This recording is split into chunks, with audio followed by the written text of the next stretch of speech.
Dans cette séquence, nous allons chercher à savoir que vaut cosinus de pi sur 2 et que vaudrait sinus de pi sur 2. Pour cela, il va falloir déjà réussir à savoir où est placé le point M, tel que j'aurai un angle défini par OIOM égale plus pi sur 2. Bien, on se souvient, ici c'est 0, en fait c'est comme si mon éventail n'était pas ouvert encore. Là je suis à un angle de 0 et en fait on va dérouler. Pi sur 2, souvenez-vous ou allez le revoir, c'est le partage du cercle en 4. Ça veut dire que l'angle pi sur 2 va correspondre à la valeur bleutée, ici. Et donc ça veut dire que le point M, si mon éventail s'est ouvert partant de 0, le point M il va être situé en J. Il est ici.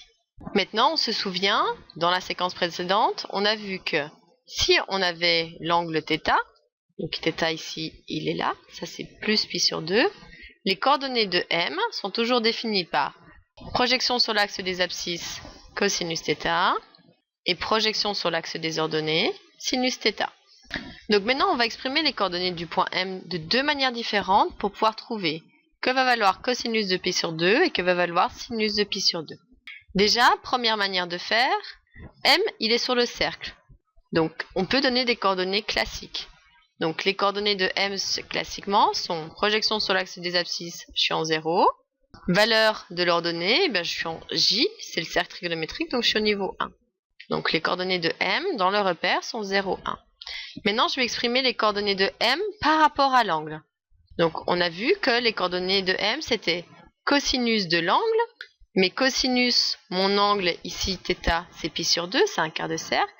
Et puis, la valeur de l'ordonnée, c'est sur l'axe vertical, et on avait vu que c'était l'axe des sines, et c'est sinus de l'angle, mais l'angle qu'on nous a donné, c'est pi sur 2. Donc, ça veut dire qu'ils ont la même abscisse, et ils ont la même ordonnée. Conclusion, cosinus de pi sur 2 vaudra 0, et sinus de pi sur 2 vaudra 1. Donc, allez le taper sur votre calculatrice si vous n'êtes pas convaincu. Vérifiez bien que votre calculatrice est bien en radian. Donc, ça va vouloir dire, je répète, que si je suis à un angle ici de pi sur 2, quand je projette, c'est le cosinus de pi sur 2, je suis en 0, c'est vrai. Et si je projette mon sinus, je suis à ce niveau-là, sur l'axe des sinus, je suis à la hauteur de 1. Donc, cosinus de pi sur 2 vaut 0, sinus de pi sur 2 vaut 1.